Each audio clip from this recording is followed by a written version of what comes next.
Hey guys, so my wife came in and mentioned that we're having some issues with the drain here. It's one of these guys where you turn it, it'll stay up, and if you push it down, it'll stop. It has a little rubber gasket on it. Well, it was never installed correctly, so it pops off.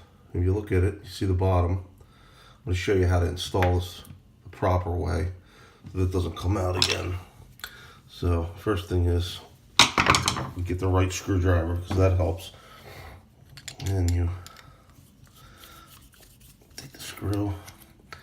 And then this metal pin, sorry, I have quite the cold, but I figured I'd do the video because I know I'm not the only one out there that has this issue.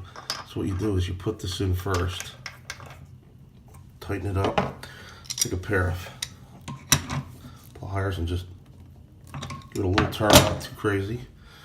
And then you'll see this screw right here. And I'm not going to be able to do this on camera because I'm in the tub literally. But what you're going to do is you're going to put this on.